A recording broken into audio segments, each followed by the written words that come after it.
Hello दोस्तों, मेरा नाम है संजीत और आज हम जिस मूवी को एक्सप्लेन करने वाले हैं उस मूवी का नाम है the book of ally. Movie start होते ही हमें दुनिया का बहुत बुरा हाल दिखाया जाता है क्योंकि पास्ट में एक बहुत ही बड़ी वॉर हुई थी जिसकी वजह से ये दुनिया तबाह हो गई थी। हर जगह केवल रेत ही रेत था, हरियाली का नामो निशान नहीं था और पानी भी बहुत कठिनाइयों के साथ मिल रहा था। इसके बाद हम इस मूवी के जो प्रमुख कैरेक्टर हैं जिसका नाम है एलाई उसको देखते हैं। वो बहुत ही भूखा होता है। वो खाने की तलाश में एक जंगल की तरफ जाता है ताकि वहां पर उसे कोई जानवर मिल जाए और वो उसका शिकार करके अपना भूख मिटा सके, लेकिन उसे कुछ भी नहीं मिलता है। तभी अचानक वहां पर एक बिल्ली आ जाती है जिसे वो मारकर खा लेता है। एलाई एक ट्रेवलर होता है जो न जाने कितने दिनों से ट्रैवलिंग कर रहा होता है। उसके पास एक बैग होता है जिसमें उसकी कुछ जरूरी चीजें होती हैं। अभी हमें ये नहीं पता चलता है कि वो इतना ट्रैवलिंग क्यों कर रहा है क्योंकि पूरी दुनिया तबाह हो चुकी है और वो चाहता तो केवल एक जगह पर आराम से रह सकता था। अब चलते चलते उसे एक घर नजर आता है। जब वो वहां जाता है तो उसे बड़ा सुकून मिलता है क्योंकि ऐसी जगह पर आराम करने के लिए आश्रय मिलना बहुत बड़ी बात थी। वहां पर उसे एक डेड बॉडी मिलती है जो कि काफी खौफनाक लग रही थी और ऐसा लग रहा था जैसे खाना न मिलने की वजह से ये आदमी मर गया हो। यहाँ पर एलाई उसके जूते को निकालकर खुद पहन लेता है। इसके बाद वो वहीं पर आग जलाता है और जो बिल्ली का शिकार उसने किया था उसे पकाकर खाने लगता है। इसके बाद वो अपने वेपन्स को निकालकर साफ करने लगता है। उसके पास एक बुक भी होती है और मूवी का नाम भी इसी बुक से रिलेटेड है, the book of ally. Ally हमेशा रात को उस बुक को पढ़ा करता था। वो रात वहीं पर गुजारता है और अगली सुबह वहां से निकल जाता है। रास्ते में उसे एक लड़की दिखाई देती है जिसकी हालत काफी खराब थी और वो एलाई से मदद के लिए पुकारती है। एलाई को वहां की सिचुएशन थोड़ी अजीब लगती है। उसे पता चल जाता है कि ये एक ट्रैप है और वो सोचता है कि वहां पर और भी लोग जरूर होंगे और ऐसा ही होता है। वहां पर कुछ और लोग भी छुपे हुए होते हैं। वे लोग एलाई के पास आकर उसका वेपन्स नीचे रखने को कहते हैं, लेकिन एलाई वेपन्स को नीचे नहीं रखता है और उन लोगों के बीच में फाइट होती है जिसमें एलाई केवल कुछ ही समय में सबको मार देता है और इसके बाद अपने सफर पर आगे निकल जाता है। आगे एलाई देखता है कि दो लोग कहीं पर जा रहे थे और कुछ बाइकर्स आकर उनको मारकर उनकी चीजों को छीन लेते हैं। एलाई जानता था कि ये लूटपाट की जो चीजें हो रही है वो आम बात हो गई है, इस वजह से वो कोई इंटरफेयर नहीं करता है और वो अपने सफर में आगे बढ़ता है। चलते चलते वो एक टाउन में पहुंच जाता है। वो देखता है कि वहाँ के लोग बहुत ही बुरी हालत में होते हैं। उनके पास हर चीज की कमी होती है और जब एलाई वहां पर जाता है तो लोग उससे डरते हैं क्योंकि वे सोचते हैं कि ये किसी गैंग का सदस्य तो नहीं।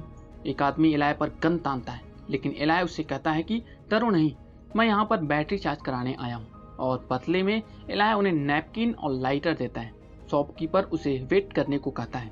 तभी उसे वो बाइकर्स दिखते हैं जिन्होंने रास्ते में उन दो लोगों को लूटा था। इस बात की खबर टाउन ओनर को दी जाती है। टाउन ओनर उन बाइकर्स को अपने पास बुला लेता है और उन बाइकर्स से पूछता है कि जो मैंने तुमसे कहा था वो तुम लाए हो या नहीं लाए हो। बाइकर्स का लीडर कहता है कि हाँ, हम कुछ बुक्स लाए हैं, लेकिन जो बुक्स आपने कही थी वो बुक्स हमें नहीं मिली। यहाँ पर हमें ये पता चलता है कि जो टाउन ओनर रहता है वो किसी स्पेशल बुक्स की खोज कर रहा है। इसके बाद जो बाइकर्स का लीडर होता है वो टाउन ओनर को एक शैम्पू की बोतल देता है और उस शैम्पू की बोतल को टाउन ओनर अपनी प्रेमिका को दे देता है, जिसे पाकर वो बहुत ही खुश हो जाती है। आगे हम देखते हैं कि एलाई एक बार में जाता है और वहां पर पानी के बारे में पूछता है। बारटेंडर उसे पानी के बदले में कुछ मांगता है और पास में खड़ी एक लड़की को पानी लाने के लिए भेजता है जिसका नाम सोलारा होता है। बार में ही बाइकर्स का लीडर भी होता है जो एलाई को देख जाता है। वो एलाई के पास जाता है और उससे पूछता है कि तुम तो नए हो, दिखाओ अपने पास क्या क्या रखे हो। ये सुनकर एलाई गुस्सा हो जाता है और उसे बहुत मारता है। ये देखकर बाइकर्स के दूसरे साथी भी एलाई पर हमला कर देती हैं, लेकिन एलाई उन सबको मारकर घायल कर देता है। तभी वहां पर सोलारा आ जाती है। इससे पहले कि वो एलाई को पानी दे, वहां पर एक और आदमी आ जाता है जो एलाई पर गन पॉइंट कर देता है। यह आदमी टाउन ओनर का खास होता है। टाउन ओनर उसे शूट करने से रोक देता है और बोलता है कि मुझे ऐसे ही फाइटर्स की तलाश है, इसको मेरे पास लेकर आओ। तब एलाई कहता है कि मैं ऐसा बंदा हूँ जो किसी और के लिए काम नहीं करता है। तब टाउन ओनर उससे कहता है कि यहाँ पर केवल एक रात रुक जाओ, उसके बाद जो तुम्हारी इच्छा हो वही करना। रात को एलाई उसके पास ही रुक जाता है। रात में टाउन ओनर की फ्रेंड उसके पास खाना और पानी लेकर आती है और वापस लौटकर टाउन ओनर से बताती है कि ये बड़ा जिद्दी आदमी है और ये हमारा साथ कभी नहीं देगा। इसके बाद टाउन ओनर अपने फ्रेंड की बेटी सोलारा को बुलाता है ये वही लड़की होती है जो बार में इलाय के लिए पानी लाती है। ये गूंगी थी, मतलब बोल नहीं सकती थी। टाउन ओनर सोलारा से कहता है कि तुम इलाय के पास जाओगी और उसे रोकने के लिए फोर्स करोगी या मुझे कोई अच्छी सी इंफॉर्मेशन लाकर दोगी। सोलारा को इलाय के पास जाना पड़ता है क्योंकि टाउन ओनर ने उसे ब्लैकमेल किया था। उसने कहा था कि अगर वो उसकी बात नहीं मानेगी तो वो उसकी माँ को मार देगा। सोलारा इलाय के पास जाकर उससे बात करने लगती है, लेकिन इलाय उससे कहता है कि वो उसे अकेला छोड़ दे, लेकिन सोलारा वहां से नहीं जाती है। तब इलाय कहता है कि अच्छा चलो साथ में भोजन करते हैं। अब इलाय उसका हाथ पकड़कर खाने से पहले उसे प्रेयर करना सिखाता है। खाना खाने के बाद सोलारा वहां से आ जाती है और अपनी माँ से भी यही बताती है कि हमें खाना खाने से पहले प्रेयर करना चाहिए। उन्हें बात करते हुए टाउन ओनर देख लेता है और उसे ये पता चल जाता है कि ये प्रेयर वाली बात तो उसी बुक में लिखी हुई है जिसकी उसे तलाश है। इनफैक्ट सोलारा ने भी इलाय के पास वो बुक देख ली थी। टाउन ओनर जब सोलारा से पूछता है तो वो चुप रहती है, जैसे उसे कुछ भी नहीं पता हो। इसके बाद टाउन ओनर उसकी माँ को मारने लगता है। तब सोलारा उसे इशारे से बताती है कि हाँ उसके पास एक बाइबल किताब है। टाउन ओनर बहुत खुश होता है कि जो किताब उसे चाहिए थी वो इलाय के पास मिल गया है। वो फौरन से इलाय के पास जाता है, लेकिन तब तक इलाय वहां से भाग चुका होता है। इलाय उस शॉप के पास जाता है जहां पर उसने अपनी बैटरी चार्ज करने के लिए दिया था और वो वहां से बैटरी लेकर बाहर निकलता ही है कि तभी वहां पर टाउन ओनर अपने गैंग के साथ आ जाता है। यहाँ इलाय और उन लोगों के बीच में काफी फाइट होती है क्योंकि टाउन ओनर को जो बुक चाहिए थी वो इलाय उसे देना नहीं चाहता था। फायरिंग में एक गोली टाउन ओनर को भी लग जाती है। इसके बाद बाकी लोग टाउन ओनर को बचाने के लिए जाते हैं। इस दौरान इलाय वहां से निकल जाता है। सोलारा इलाय का पीछा करने लगती है, लेकिन थोड़ा आगे जाते ही इलाय को पता चल जाता है कि सोलारा उसका पीछा कर रही है।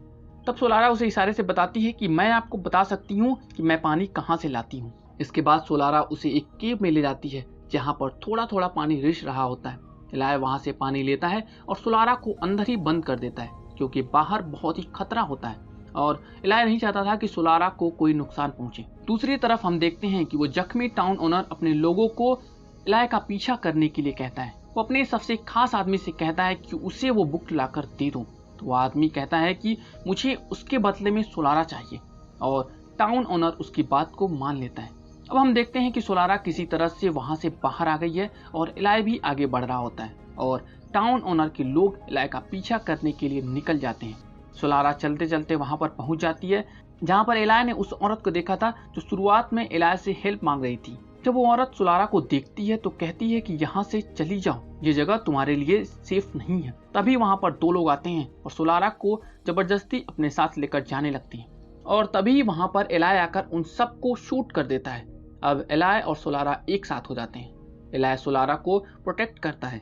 रास्ते में वो अपने भोजन के लिए एक परिंदे का भी शिकार करता है। दूसरी तरफ टाउन ओनर और उसके लोगों को कुछ डेड बॉडीज मिलती है जिसे इलाय ने मारा था और इसके अलावा उन्हें सोलारा का स्कार भी मिल जाता है। इससे वे ये समझ जाते हैं कि वे दोनों अब साथी हैं। अब रात हो चुकी है और इलाय और सोलारा आपस में बातें करती हैं। सोलारा इलाय से इशारे से पूछती है कि आपके पास कैसी बुक है। इलाय कहता है कि मेरे पास बाइबल है। इलाय बताता है कि ये जो दुनिया तबाह हुई है ये पहले से ही बाइबल में बताया जा चुका था, लेकिन जब लोगों को इस बात का पता चला कि ये वार और दुनिया तबाह होने की बात बाइबल में पहले से ही लिखा हुआ है तो वे ये समझने लगे कि ये सब बाइबल की वजह से ही हुआ। अगर बाइबल में ऐसा नहीं लिखा होता तो दुनिया तबाह नहीं होती। इस वजह से उन लोगों ने बाइबल को जला दिया और सिर्फ यही एक कॉपी बची है। एक दिन जब मैं सो रहा था तो कोई आवाज सुनाई दी जो मुझसे कह रही थी इस बाइबल की कॉपी को अपने साथ इस जगह पर लेकर जाओ। उसे सपने में कोई पवित्र सी जगह दिखाई पड़ती है। इलाय कहता है कि मैं बस इस बुक को लेकर उसी जगह पर जा रहा हूँ।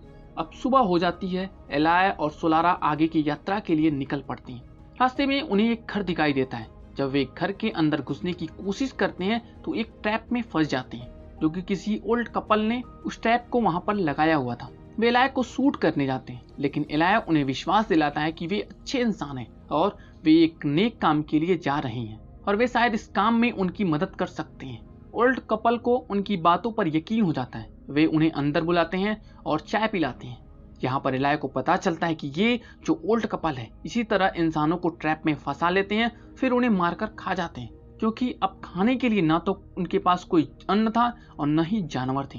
ये जानकर इलाय उन पर गन पॉइंट करके बाहर निकलने ही वाला होता है। तभी वहां पर टाउन ओनर और उसके लोग पहुंच जाते हैं। वहां पर पूरा गैंग सोलारा और उस बुक को छीनने के लिए आया था। तभी एलाय उनकी तरफ एक बम फेंक देता है। इस वजह से वहां पर बहुत ही बड़ा ब्लास्ट होता है। इसके बाद फायरिंग शुरू हो जाती है। एलाय और टाउन ओनर के गैंग के बीच बहुत ही खतरनाक लड़ाई शुरू हो जाती है। कुछ देर बाद टाउन ओनर सोलारा को पकड़ लेता है, साथ ही एलाय की बुक भी वो ले लेता है। इसके बाद वो एलाय को गोली मार देता है। उसके बाद टाउन ओनर सोलारा और बुक को लेकर वहां से चले जाते हैं। अब सोलारा को जिस गाड़ी में लेकर जाते हैं वो उस गाड़ी के ड्राइवर को मार देती है। इस वजह से गाड़ी पलट जाती है। इसके बाद सोलारा वहीं पर पड़े बम को उठाती है और बाकी बची हुई गाड़ियों के ऊपर फेंक देती है, जिसकी वजह से बहुत ही बड़ा ब्लास्ट होता है। अब सोलारा जैसे ही एक दूसरी गाड़ी में बैठती है वो देखती है कि टाउन ओनर का खास वहां पहले से बैठा हुआ था, लेकिन सोलारा एक खंजर से उसे भी मार देती है और गाड़ी लेकर निकल जाती है जहां पर एलाय को गोली लगी थी। टाउन ओनर सोलारा को भागते हुए देखता है, लेकिन उसे कुछ नहीं बोलता क्योंकि उसे वो किताब मिल गई थी जिसकी उसे तलाश थी। अब सोलारा वहां पर पहुंच जाती है जहां पर एलाय को गोली लगी थी। सोलारा एलाय को वहां से अपने गाड़ी में बैठा लेती है और आगे की सफर की ओर बढ़ जाती है। कुछ दिनों के बाद वे उस जगह पर पहुंच जाते हैं जहां एलाय को पहुंचना था। ये एक आइलैंड होता है। दूसरी तरफ हम टाउन ओनर को देखते हैं जो बाइबल को पाकर बहुत खुश होता है, लेकिन जब वह बाइबल को खोलने वाला होता है तब वह देखता है कि बाइबल पर तो लॉक लगा हुआ है। वह बाइबल को खोलने की कोशिश करता है लेकिन वो उसे खोल नहीं पाता है, तो वह दूसरे लोगों से उसे खोलने का ऑर्डर दे देता है।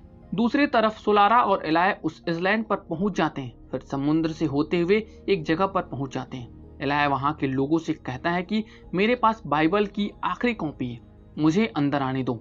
अब वे लोग इन दोनों को अंदर बुला लेते हैं। दूसरी तरफ वो टाउन ओनर बाइबल का लॉक खुलवा चुका है और जब वो लॉक खुलता है तो वो बुक को देखकर हैरान हो जाता है क्योंकि उस बुक पर कोई भी लेटर नहीं लिखा हुआ था।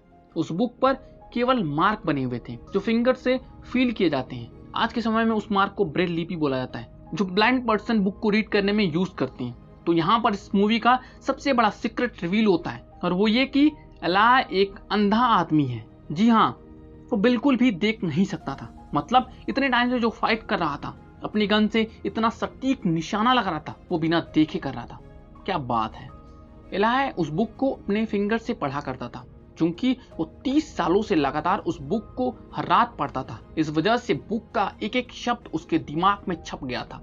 वो पूरी बुक को वहां पर एक आदमी से लिखवाता है और सोलारा भी वहां पर बैठकर उसकी बातों को सुनती रहती है जो उसे काफी अच्छा लगता है। दूसरी तरफ हम टाउन ओनर को देखते हैं जो बहुत ही कोशिश कर रहा होता है कि कोई उस बुक को पढ़कर सुना दे, लेकिन वहां पर कोई भी उस बुक को पढ़ना नहीं जानता था। हम देखते हैं कि उसके जख्मी पैर में भी जहर फैलता जा रहा है। वो दिन प्रतिदिन बीमार होता जा रहा है। अब कोई भी उसकी बात को नहीं मानता था। वह अपने किए की सजा भुगत रहा था। दूसरी तरफ हम देखते हैं कि एलाय ने बुक्स को पूरा लिखवा लिया है और कुछ दिनों बाद उसकी मृत्यु हो जाती है। एलाय को बहुत ही सम्मान पूर्वक वहां पर दफना दिया जाता है और उसके द्वारा लिखवाई गई बाइबल बुक को प्रिंट करके अच्छे से तैयार करवाया जाता है। इस बुक को लाइब्रेरी में सभी होली बुक्स के साथ रखा जाता है क्योंकि ये भी एक होली बुक्स था। सोलारा एलाय के सभी चीजों को लेकर वापस आ जाती है और इसी के साथ ये मूवी यहीं पर खत्म हो जाती है। तो दोस्तों, आपको ये मूवी कैसी लगी और मूवी को एक्सप्लेन करने का मेरा तरीका कैसा लगा, प्लीज कमेंट बॉक्स में हमें जरूर बताइएगा। और अगर वीडियो अच्छा लगा तो प्लीज वीडियो को लाइक करिए, नहीं अच्छा लगा तो डिसलाइक करिए। वैसे अगर आपने लाइक कर दिया तो प्लीज चैनल को सब्सक्राइब भी कर लीजिए। थैंक यू सो मच दोस्तों फॉर वॉचिंग दिस वीडियो। मिलते हैं अगले वीडियो में। जय हिंद दोस्तों।